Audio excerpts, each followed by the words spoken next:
It struck a sympathetic chord with most Americans because its initial goal was equality of rights.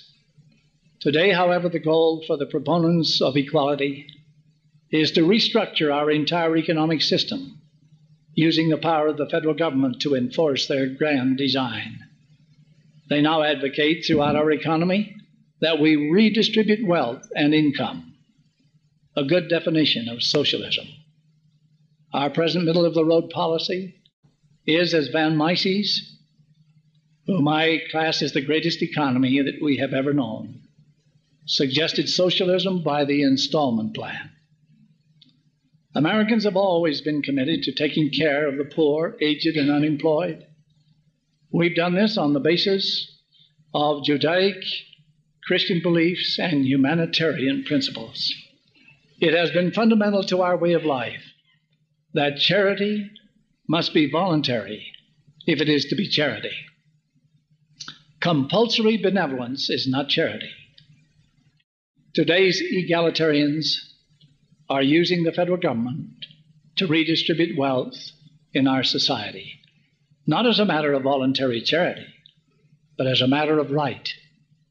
The chief weapon used by the federal government to achieve this equality is through so-called transfer payments. This is a term which simply means that the federal government collects from one income group and transfers payments to another by the tax system. These payments are made in the form of Social Security benefits, housing subsidies, Medicare, food stamps, to name a few. Today, total costs of such programs will exceed $150 billion annually. That represents about 44% of the total of all government federal spending, or about $1 out of every 7 of personal income. When will we resolve as Americans that a dollar cannot make the trip to Washington, D.C. and back without a bureaucratic bite being taken out of it?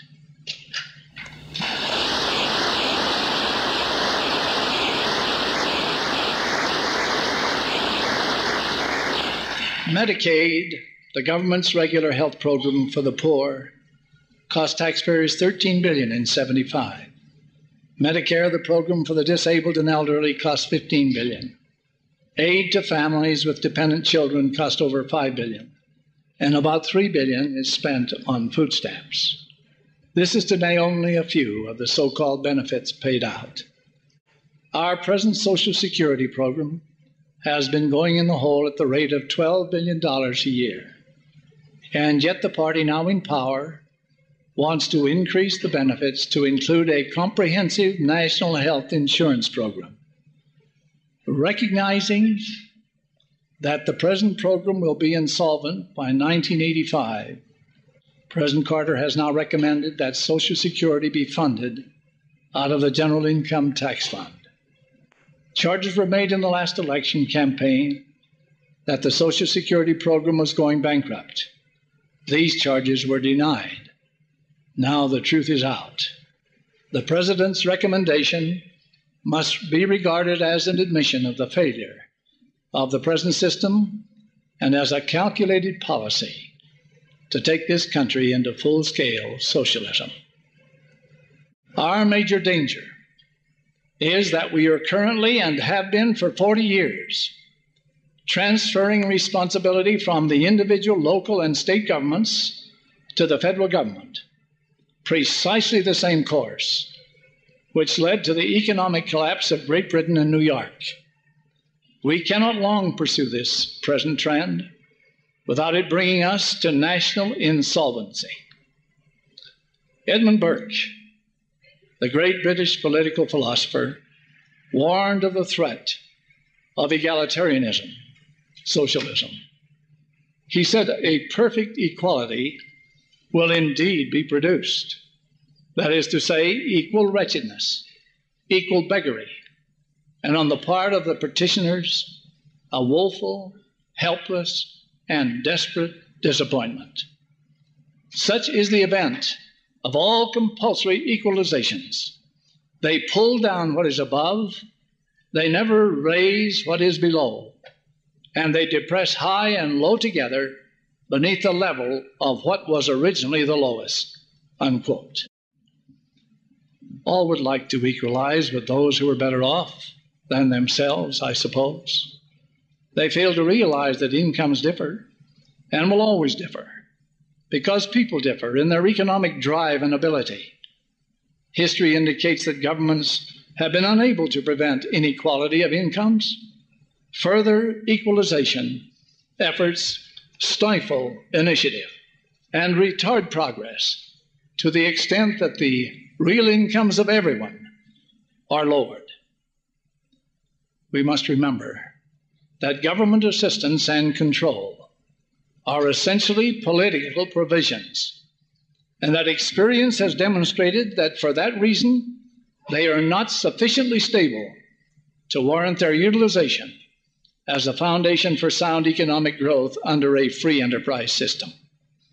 The best way, the American way, is still maximum freedom for the individual, guaranteed by a wise government that provides for the police protection and national defense.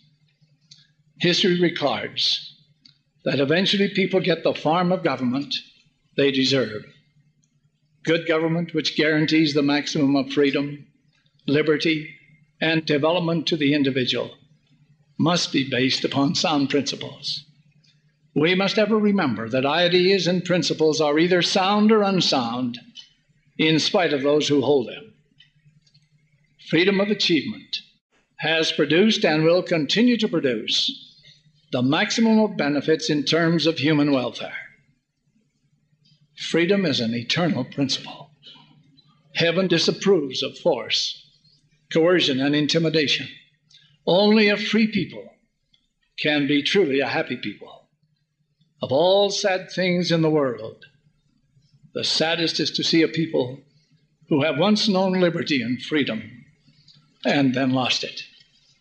I have seen the unquenchable yearning of the human heart for liberty on an unforgettable occasion, yes, on several occasions. This particular experience is indelibly etched on the memory of my soul. I saw this yearning spirit in the faces of many European people in the aftermath of World War II. It fell my lot under the direction of the President of the Church to be among the first to go without my family into war-torn European countries and distribute food, clothing, and bedding to the suffering members of our church and others. I saw during that year-long visit firsthand entire nations prostrate, flat on their backs economically. I looked into the face of hunger, the pale, the thin, the many dressed in rags and some barefooted. I saw the refugees, the poor, unwanted souls who were driven from their homes to destinations unknown. They came with all their earthly possessions on their backs. I visited some of their homes, shacks, where as many as 22 people were living in one room, 4 complete families. I saw men enslaved by habit, barter their scanty ration of food and clothing for a cigarette. I saw some fortunate to get hold of an American magazine and pore over its pages and wonder if what they saw could possibly be true. I saw once happy, freedom-loving people in bondage under godless leadership. I saw the struggle on every hand to get to America, some legal and others illegal, all in an effort to enjoy freedom and liberty. These were the people, many of them, who had once known some freedom, but had lost it. Yes, we are a prosperous people today because of a political, economic system founded on spiritual values, not material values alone. It is founded on freedom of choice, free agency, an eternal God-given principle, and personal virtue. The Founding Fathers, inspired though they were did not invent the priceless blessings of individual freedom and respect for the dignity of man. No, that priceless gift to mankind sprang from the God of heaven and not from government.